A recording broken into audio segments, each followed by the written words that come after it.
I had just stepped out of the car when I saw them standing on the porch. My father and my sister. They weren't just standing there, they were waiting. Like they had rehearsed this moment. Like this was something they'd been looking forward to all day. My boots hit the gravel still dusted from Berlin. My duffel bag was slung over my shoulder, heavy with everything I hadn't unpacked yet from Checkpoint Charlie. I hadn't even made it halfway up the walkway when my father said it. "We sold your house." Just like that. No hello, no welcome home, no hug. My sister laughed first. "Oh, come on, Dad, just say it," she said, nudging him with her elbow, already grinning like she couldn't wait to watch this land. He didn't hesitate. "You're homeless now." They both laughed. Actually laughed.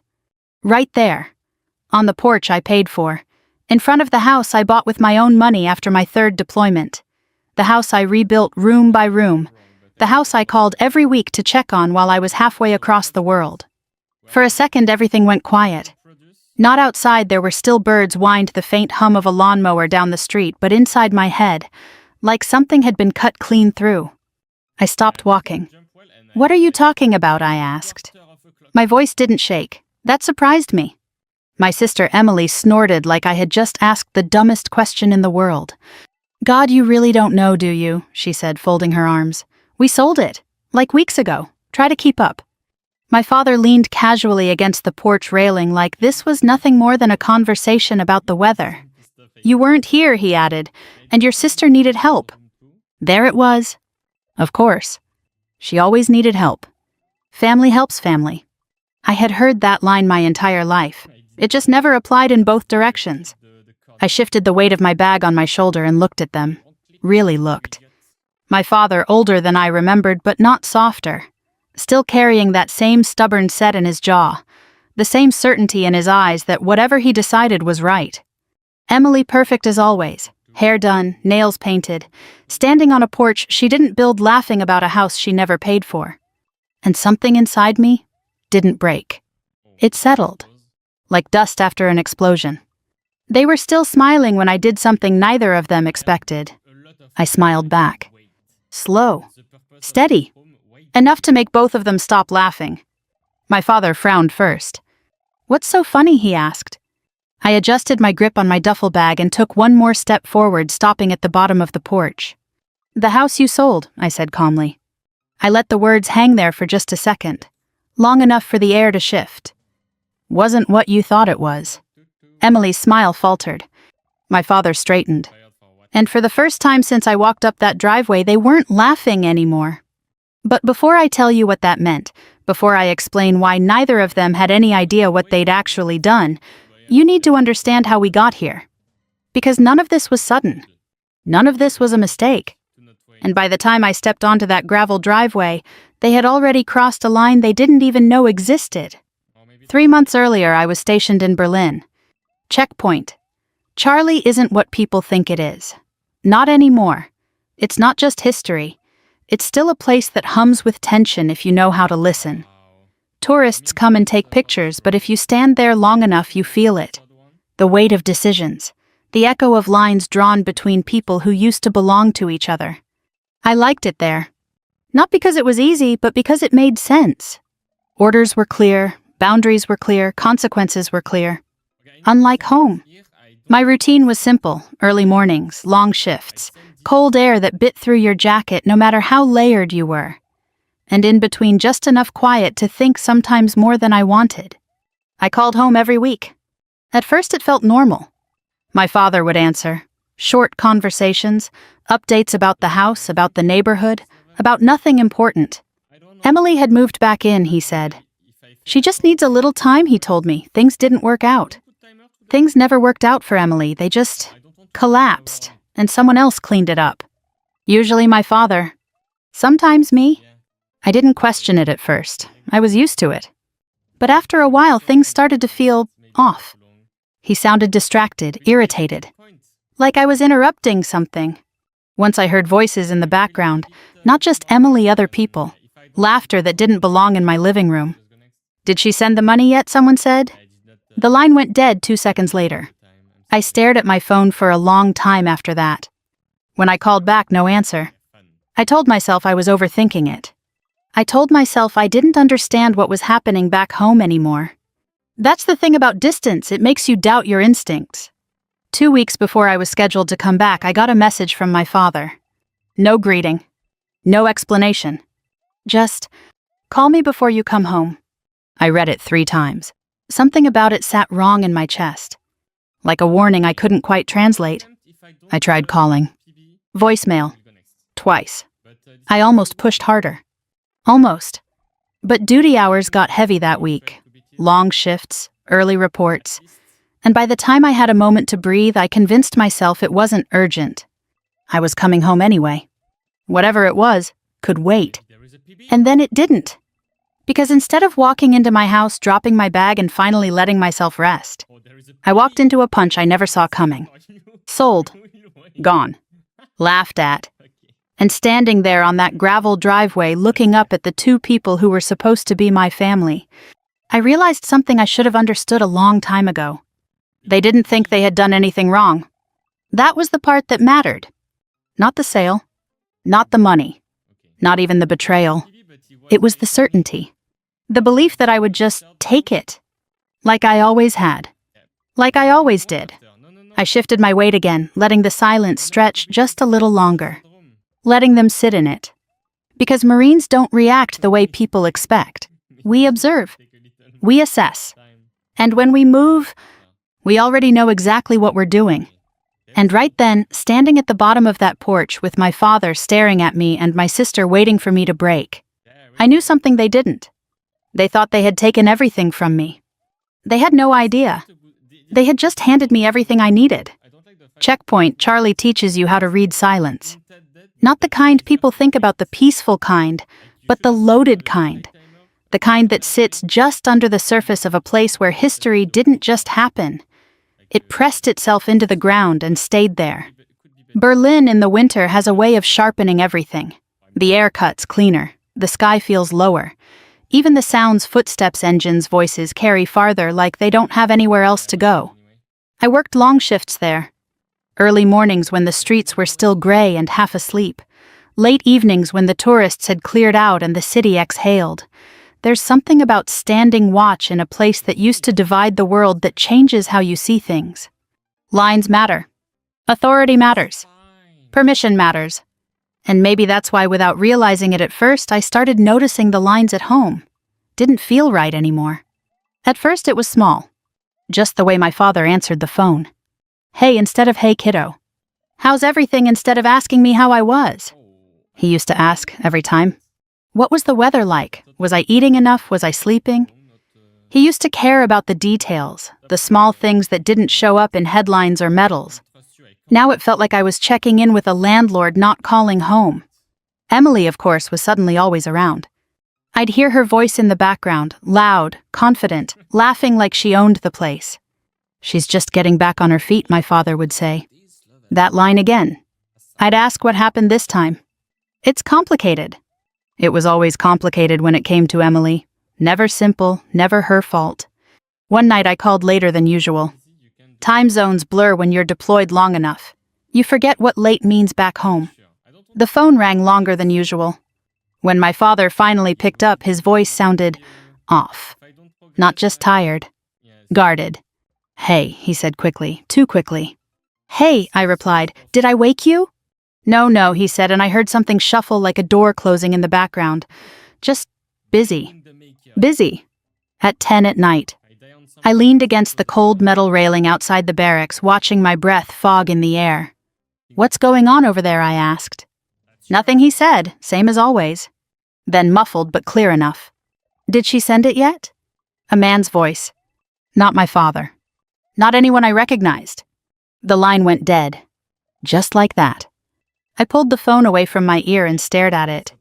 For a long second I didn't move. Did she send what? Who was that? I called back immediately. Voicemail. I called again. Voicemail. I stood there, the cold creeping through my jacket, and felt something twist low in my gut. Every instinct I'd trained for years, every gut check, every subtle signal, every moment of something isn't right lit up at once. But instinct doesn't always win against loyalty. I told myself it was nothing. I told myself I didn't have the full picture. I told myself I was too far away to understand what was really happening. That's the dangerous part. Distance doesn't just separate you physically. It softens your certainty. It makes you second-guess things you would never ignore if you were standing right there. The next time I called, my father acted like nothing had happened. Conversation was normal, short, surface level. Emily even got on the phone for a minute. "Miss you, sis," she said, her voice light, almost sweet. That should have been my second warning. Emily didn't miss me. Emily missed access. "You should send some of those European chocolates back," she added with a laugh. "You know, the fancy kind." I smiled, but it didn't reach my eyes. "Yeah," I said, "maybe." After we hung up, I stayed sitting on my bunk longer than usual. The room was dim-lit only by the small desk lamp near the wall. Around me, the usual noise boots on concrete, distant voices, someone laughing down the hall felt muted. Like I was slightly out of sync with everything. I replayed the call in my head. The voice. The question. The silence after. And then I did something I hadn't done in a long time. I opened my banking app. Everything looked normal. No large withdrawals. No strange charges. No obvious red flags. That should have reassured me. Instead, it made the feeling worse. Because if something was wrong, it wasn't obvious. It was quiet. Careful. Planned. A few days later, during a rare, slow moment, I sat down in the mess hall with a cup of coffee that had been sitting on the warmer too long. One of the guys from my unit, older, been in longer than me, sat across from me. "You look like you're running scenarios," he said. I glanced up. Something like that. "Work." I shook my head. "Home." He nodded once. Didn't ask more. Didn't need to.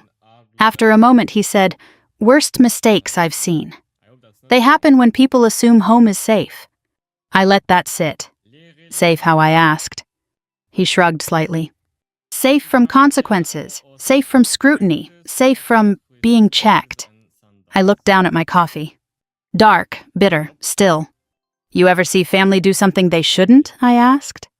He gave a quiet, humorless smile. "More times than I can count." "And what do you do?" He leaned back in his chair, studying me for a second. "You get the facts first," he said. "Not feelings, facts." That stuck with me. Facts, not feelings. That night I pulled up my property records. Not the casual overview. The detailed files. Everything tied to the house. Ownership. Loan. Legal structure. And that's when I saw it. A notification. Small. Easy to miss. Ownership activity pending review. My name was still there. But there was another entry. Incomplete. Like someone had started something, but hadn't finished it. I stared at the screen. My pulse didn't spike. It didn't race. It slowed. That's how you know something's serious. Panic is loud. Clarity is quiet. I didn't call my father. Not yet. I didn't call Emily. I didn't confront anyone. Instead, I opened a new tab. County Records Office. Request forms. Documentation. If something was happening, I wasn't going to guess. I was going to know. Because whatever line had been crossed, I had a feeling it wasn't just about money. And the more I looked at that partial transfer, the more one thought kept circling in my head. They think I don't see it. They think I won't check. They think distance makes me blind. I closed the laptop slowly and leaned back in my chair.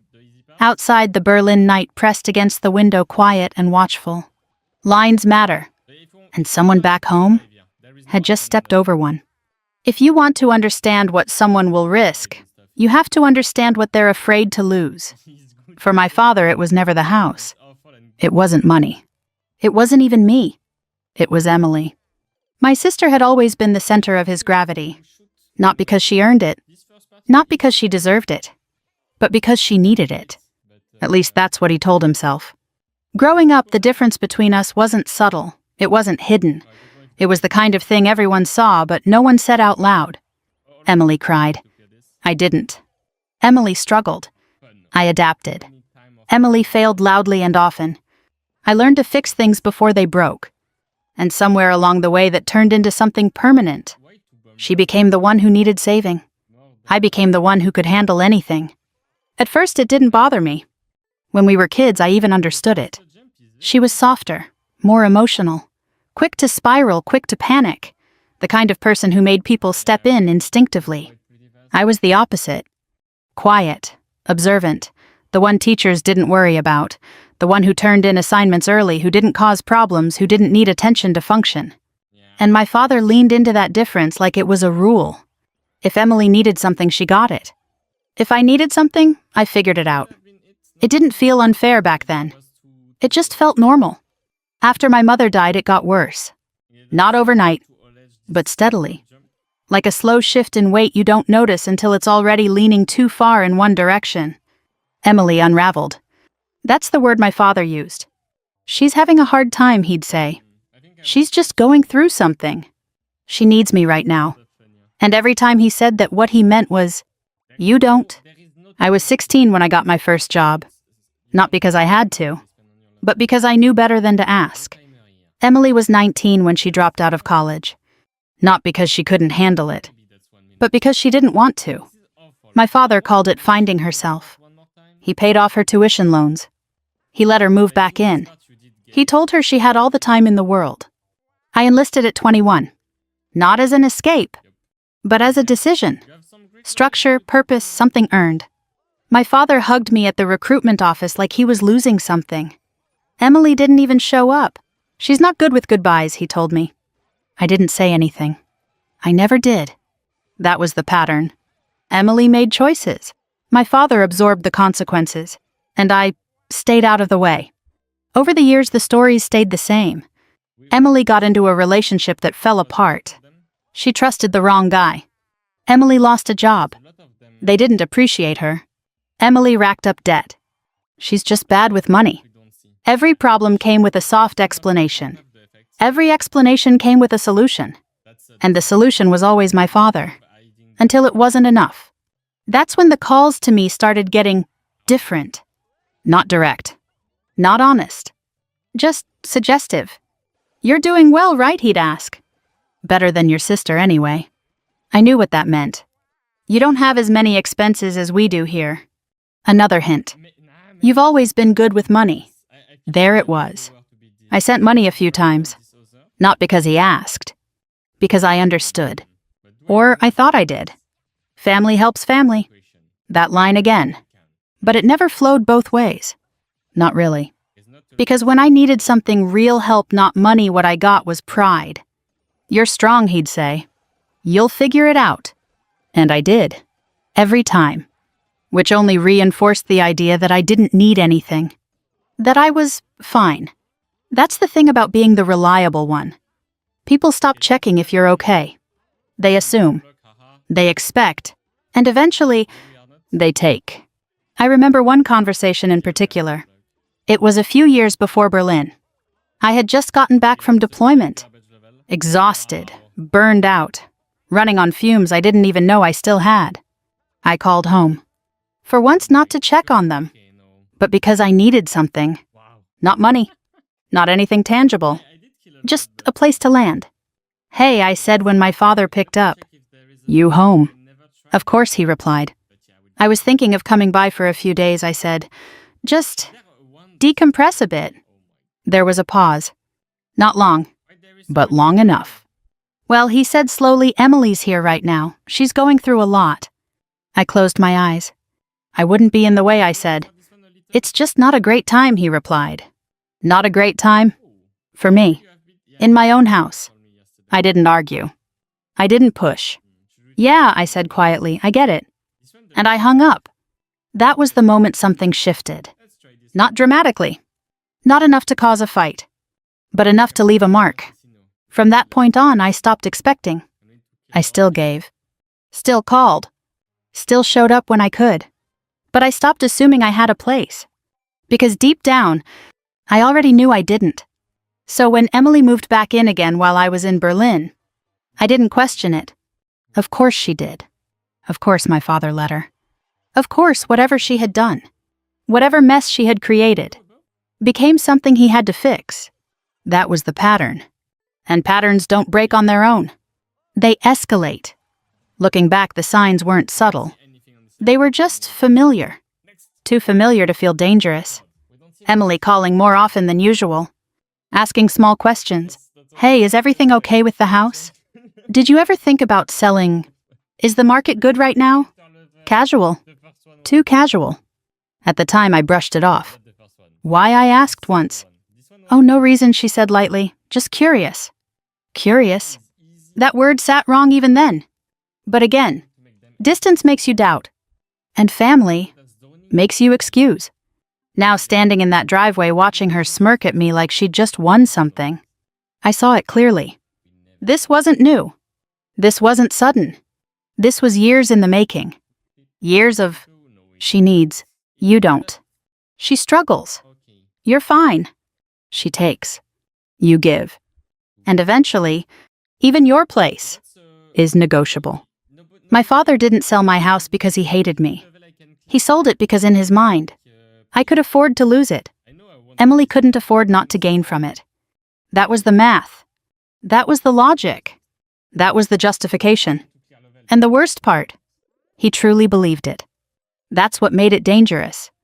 Because when someone convinces themselves they're right, there's no line they won't cross.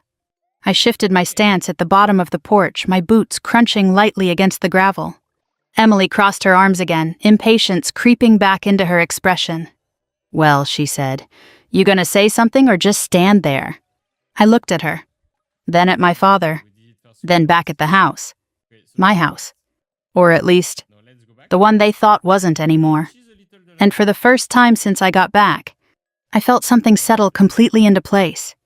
Not anger, not grief, not even betrayal. Clarity. Because now I understood something they didn't. This wasn't about taking something from me. This was about them thinking they could. And that assumption was about to cost them more than they ever imagined. The moment I saw that partial ownership change on my screen in Berlin, something in me shifted. Not emotionally. Strategically. There's a difference. Emotion reacts. Strategy waits.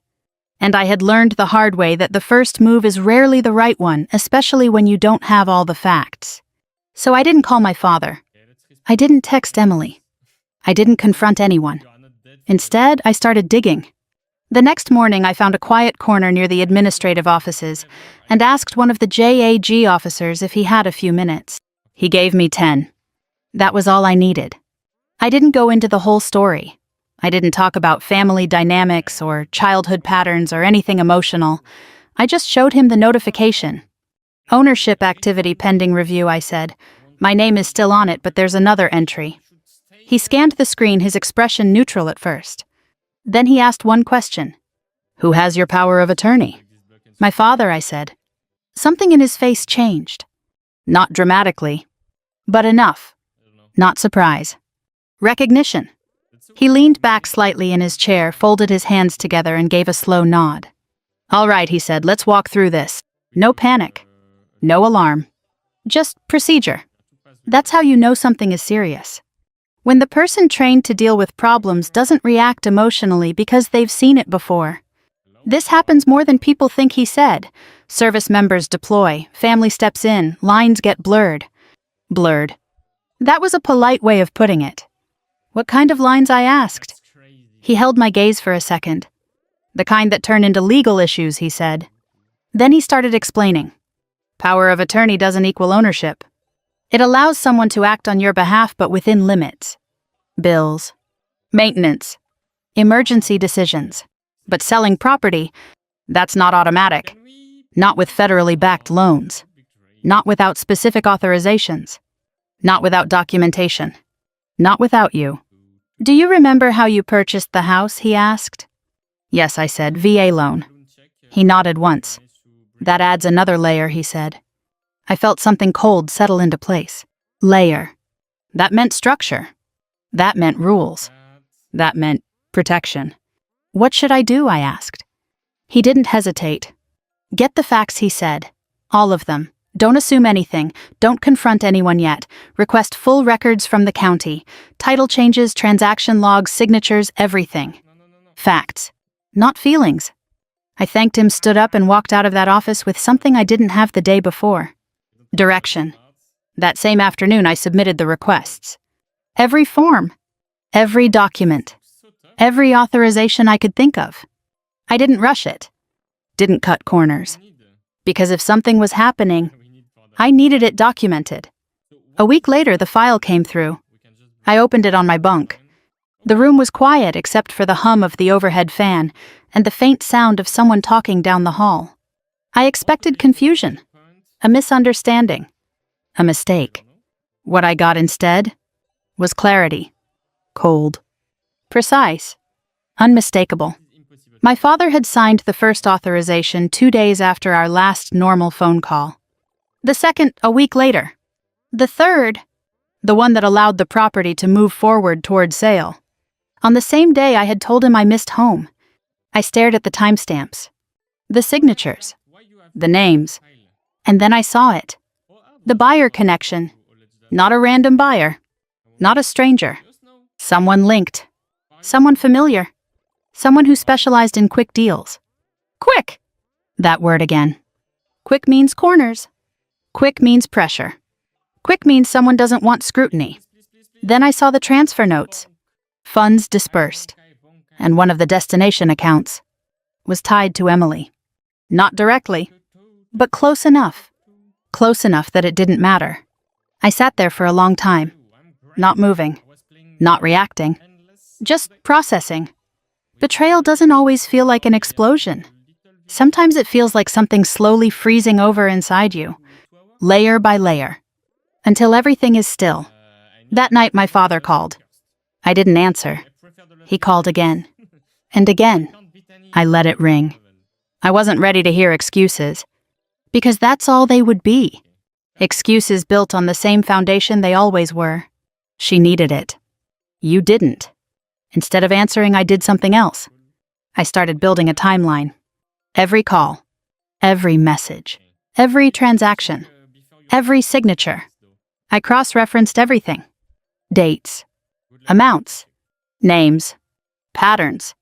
The more I mapped it out, the clearer it became. This wasn't impulsive. This wasn't desperation in a single moment. This was a sequence, a plan.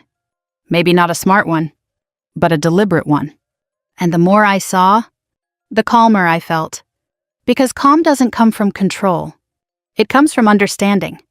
They thought they had done something simple. Sell the house. Get the money. Fix Emily's problem. Move on. What they didn't understand was what they had actually stepped into. This wasn't just a family decision. It wasn't even just a financial one. It was legal, federal, documented, traceable, and most importantly, reversible. If handled correctly, that's when the idea formed. Not revenge. Not in the loud, dramatic way people imagine. No yelling. No threats. No scene. Just exposure. Truth placed in the right hands. At the right time. With the right evidence. I didn't need to scare them. I didn't need to convince them. I didn't even need them to understand. I just needed the system to do what it was designed to do. And systems don't care about family. They care about facts. Over the next few days, I did everything quietly. No announcements. No warnings. I confirmed the loan structure. Verified the restrictions tied to VA-backed property. Reviewed what power of attorney did and did not allow. And every answer led to the same conclusion. They had gone too far. Farther than they realized. Farther than they could fix on their own. By the time my deployment ended, I didn't feel anxious. I didn't feel angry. I felt ready. I booked my flight home without telling anyone. No calls. No messages. No heads up. I landed early in the morning. The kind of morning where the sky is still undecided, half dark, half light. I rented a car. Drove straight from the airport to the county recorder's office. Walked in with my paperwork. Walked out with everything I needed. Complete records. Stamped. Verified. Real. And as I sat in that parking lot afterward, the engine off the silence pressing in around me, I flipped through the pages one more time. Signatures. Dates. Errors. All of it. They thought they had finished something. They thought the story was over. But they hadn't closed anything. They had opened something. And they had no idea how wide. I closed the folder slowly and rested it on the passenger seat. Then I looked out through the windshield at the quiet street ahead. People always think strength is loud, that it looks like confrontation, like anger, like fighting back. But real strength? The kind you learn when you've had everything stripped down to what matters. Looks like restraint. Looks like patience. Looks like knowing exactly when to act. And when I pulled into that driveway later that day and saw my father and Emily standing on the porch, smiling, laughing, waiting for me to break, I already knew something they didn't. They thought they had taken my home. In reality, they had just given me the one thing they couldn't control anymore. The truth. And truth, when documented, doesn't need to shout. It just needs to be seen. I let the silence stretch. Not because I didn't have anything to say, but because silence makes people uncomfortable. It makes them fill the space. It makes them reveal more than they mean to. Emily shifted first. God, she always did. Well, she said, her voice sharper now. You gonna stand there all day, or are you actually gonna say something? My father crossed his arms, irritation settling into his face like he was already tired of this conversation. We already explained it, he said. The house is sold. It's done. Done. That word. People love using that word when they think they've closed something. I set my duffel bag down slowly at the edge of the walkway. Not aggressively. Not dramatically. Just deliberately. The zipper brushed against the gravel with a soft dragging sound that seemed louder than it should have been.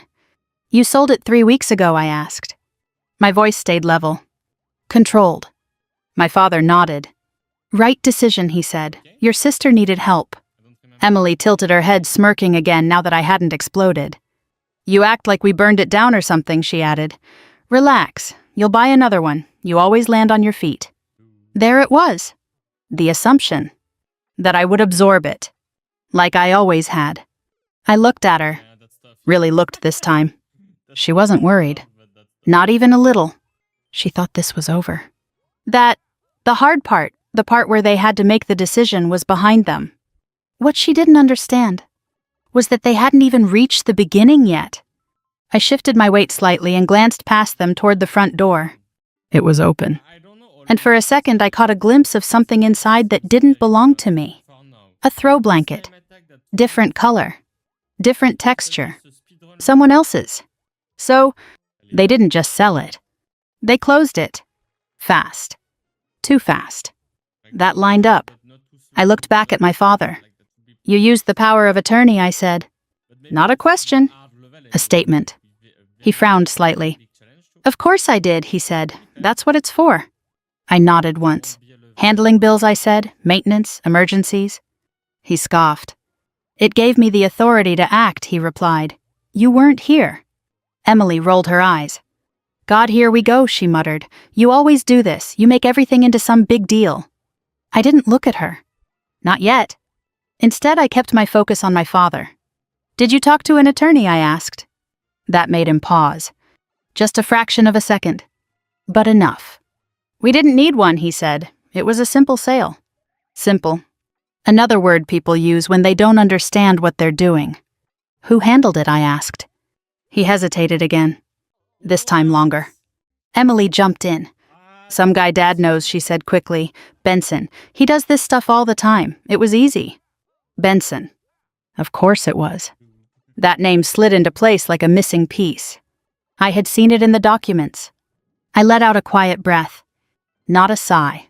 Just acknowledgement. Then I finally looked at Emily.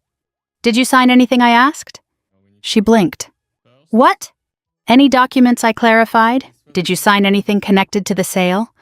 She frowned. Why would I, she said. It wasn't my house. There it was. The first crack. I turned back to my father. Did you, I asked? His jaw tightened. I signed what needed to be signed, he said. What needed to be signed, I repeated. I let that hang there. Let him hear it. Because words matter.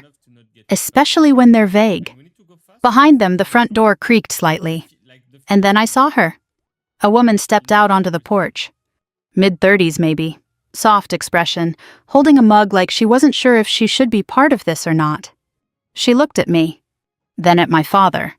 Then at Emily. "Is everything okay?" she asked carefully. Emily straightened. Yeah, it's fine," she said quickly. "Just family stuff." Family stuff. That phrase again. I stepped forward one pace. Not enough to invade. Just enough to shift the dynamic. "You live here?" I asked the woman. She nodded slowly. "We just moved in," she said, "about a week ago." A week.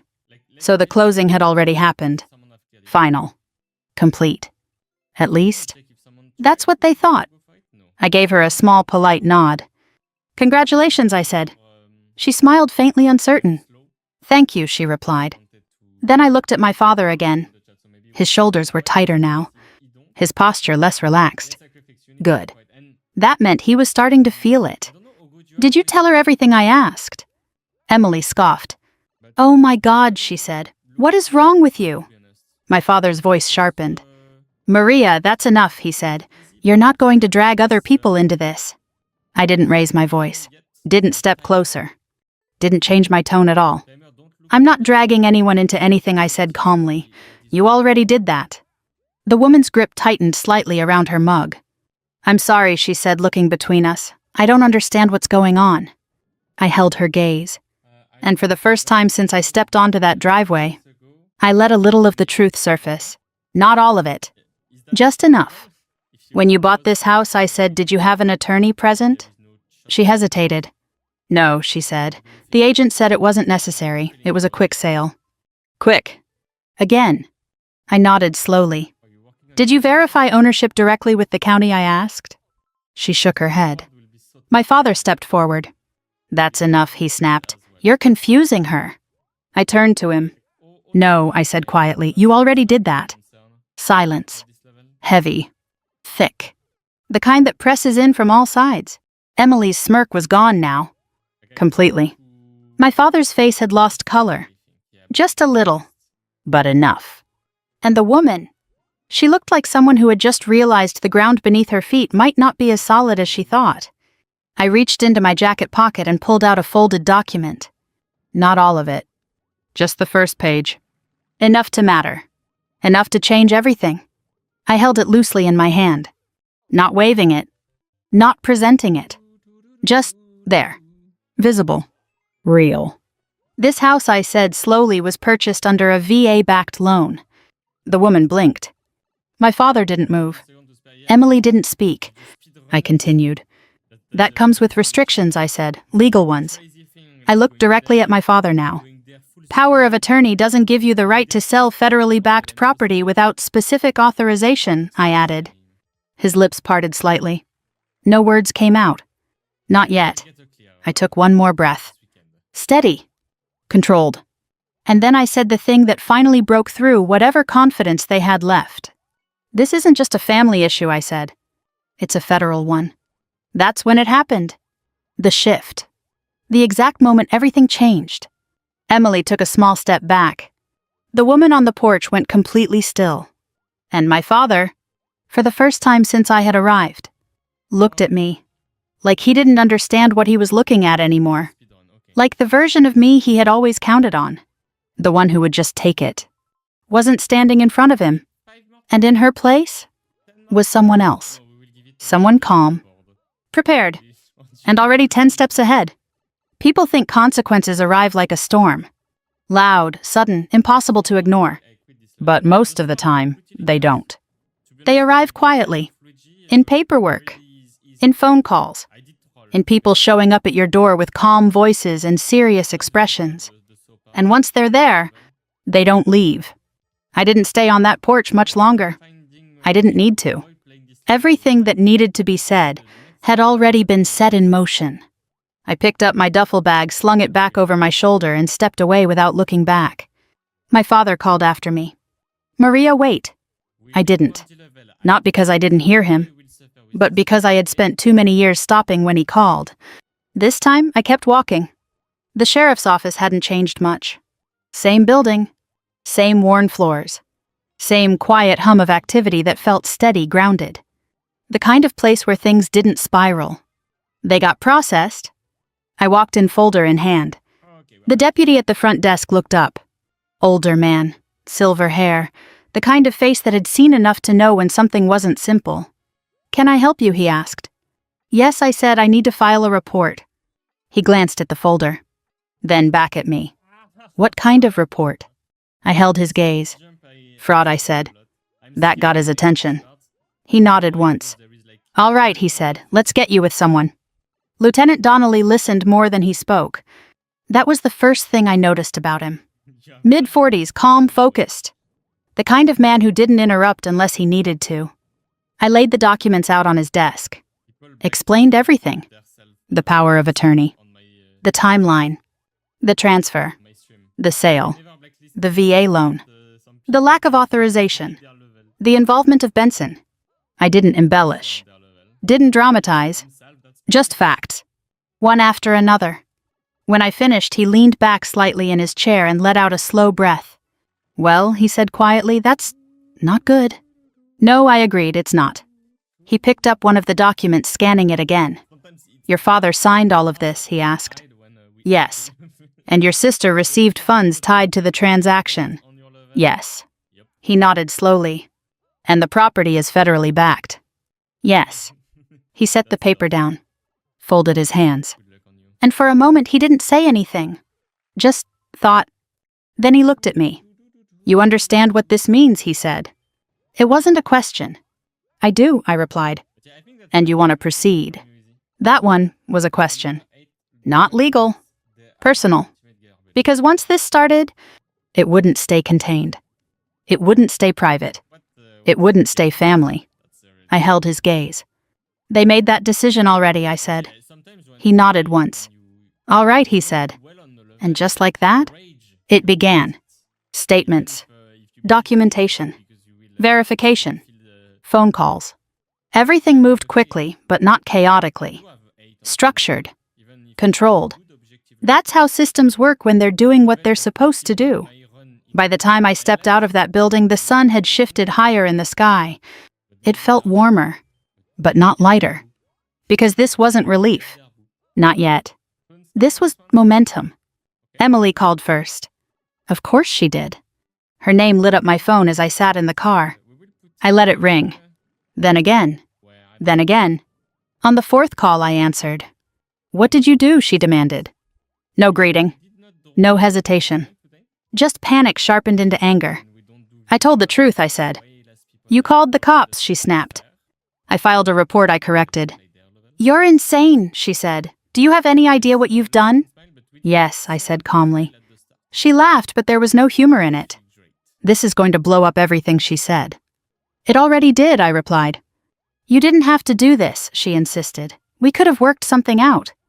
Worked something out? That phrase almost made me smile. When I asked, she paused. Just for a second. "That's not the point," she said quickly. "It is," I said, "because there was never going to be a conversation. You already made the decision." "That was Dad," she said immediately. I didn't respond. Silence again. Heavy. Then quieter, more defensive. I didn't know it was illegal. There it was. The fallback. I didn't know. I leaned my head back against the seat. Closed my eyes for a moment. "Not knowing," I said slowly, "doesn't change what you did." "You think you're so perfect," she snapped. "You think just because you wear that uniform." "This has nothing to do with my uniform," I cut in. My voice didn't rise. Didn't sharpen. But it stopped her. "This has to do with you taking something that wasn't yours," I said. "You didn't even need it," she shot back. There it was.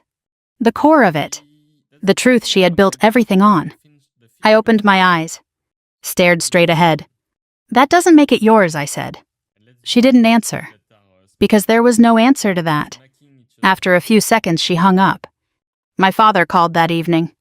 I let it ring once. Twice. 3 times. Then I answered. He didn't speak right away. When he finally did, his voice was different. Smaller. Tighter. "They came by the house," he said. "I know," I replied. "You filed a report." "I did." A long pause. "You didn't have to do that," he said. The same words. Same logic. Different voice. "I gave you every chance to tell me the truth," I said. "You didn't." "I was trying to fix something," he said. "At my expense," I replied. "She was in trouble," he said. She always is, I said. Silence again. Then quieter. I didn't think it would go this far. That was honest. I could hear it. And that made it worse. Because you didn't want to think about it, I said. I thought he stopped. Started again. I thought you'd be okay. There it was. The sentence that explained everything. Not just this. All of it. Years of it. I let that sit between us. Then I said the only thing that mattered. I said. A breath. Until you decided I didn't have to be. He didn't respond. Didn't argue. Didn't defend. Because there was nothing left to defend. After a moment he said quietly, "What happens now?" I looked out through the windshield. The sky had darkened. Streetlights flickering on one by one. Now I said we let the truth do what it does. He exhaled slowly. "You're going to ruin us," he said. I shook my head even though he couldn't see it. "No," I said. "You already did that." In the days that followed, everything moved exactly the way I expected it to. Investigations. Legal reviews. Attorneys getting involved. The sale was flagged. Questioned. Paused. Because no matter how fast you try to move something, you can't outrun documentation. And you can't override a system designed to protect against exactly this. Emily stopped calling. My father didn't. But his calls got shorter. Less certain. Because the version of control he thought he had was gone. And in its place was something neither of them knew how to deal with. Accountability. And accountability doesn't argue. It doesn't negotiate. It doesn't care about intention. It only cares about what was done, and whether it can be proven. I rested my hands on the steering wheel and took a slow breath. Not because I was overwhelmed, but because I understood something clearly now. This wasn't revenge. Not the kind people imagine. This was correction. This was boundary. This was consequence. And for the first time in a long time, I wasn't the one absorbing it. The house didn't feel like mine the first time I walked back in. Not because the walls had changed. They hadn't. Not really. The same narrow hallway. The same creak in the third floorboard near the kitchen. The same faint mark on the wall where I'd once dropped a toolbox after a 16-hour shift and didn't even have the energy to pick it up right away. But there were differences. Small ones. Enough. A different set of curtains. A different couch. A faint scent of someone else's detergent in the air. Traces of a life that had briefly overlapped mine without permission. The buyer, her name was Laura, stood near the doorway when I stepped inside. She looked tired. Not physically. Emotionally. Like someone who had invested in something real and found out it wasn't. "I'm so sorry," she said softly. I shook my head. "You didn't do anything wrong," I replied. And that was the truth. She hadn't. She had trusted the process, trusted the paperwork, trusted the people who were supposed to have the right to sell. That's what people do. They trust what looks official, what looks complete, what looks certain. And sometimes, that's exactly how things fall apart. Her attorney had already confirmed it. The sale was invalid. Not just questionable. Not just disputable. Invalid. Too many steps skipped. Too many requirements ignored. Too many signatures missing. The system had caught it, just like it was designed to. Laura and her husband would be reimbursed, protected, put back where they started. Not unscathed, but not destroyed. Because that's what the law does when it works. It corrects. It doesn't comfort. It doesn't soften. It just corrects. I walked further into the living room, my boots quiet against the floor. For a moment I didn't speak, didn't move.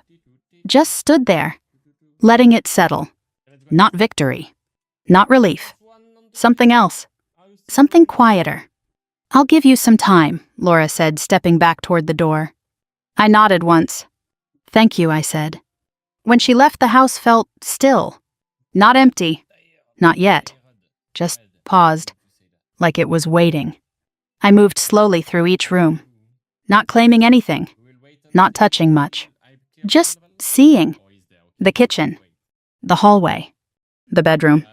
Each space holding echoes of what had been, and traces of what had briefly replaced it. Homes remember. even when people don't. I stopped near the window in the bedroom, ran my hand lightly along the frame, and there it was. Faint. Almost worn smooth. The small ridge where I had carved my initials the day I bought the place. I hadn't thought about it in years, but it was still there. A quiet reminder. That something here had always been mine. Not because of paperwork, not because of signatures, but because I built it, earned it, lived in it. That doesn't disappear just because someone decides it should. I let my hand rest there for a second longer. Then I stepped back, because this wasn't about reclaiming space. Not entirely. It was about understanding what had been taken and what hadn't. I saw my father again 2 days later. Not at the house. Not on the porch, but out by the driveway near his truck. He looked smaller. Not physically, but in the way people do when something they've been holding on to slips. His shoulders were lower, his voice quieter, his certainty gone. "Can we talk?" he asked. I stopped a few feet away, kept the distance. "We are talking," I said. He nodded slowly. I mean, really talk. There was something different in his tone. Not control. Not justification. Something closer to recognition. So I waited. He took a breath. "I didn't think it through," he said. "I know," I replied. He winced slightly. "I thought I was helping her," he continued. "I know," I said again. Another pause. "But I hurt you," he said. That one landed. Not because it fixed anything, but because it was the first time he said it without trying to soften it. "Yes," I said. Silence. Wind moving lightly through the trees. A car passing in the distance. Normal sounds, in a moment that didn't feel normal at all. "I don't know how to fix this," he admitted.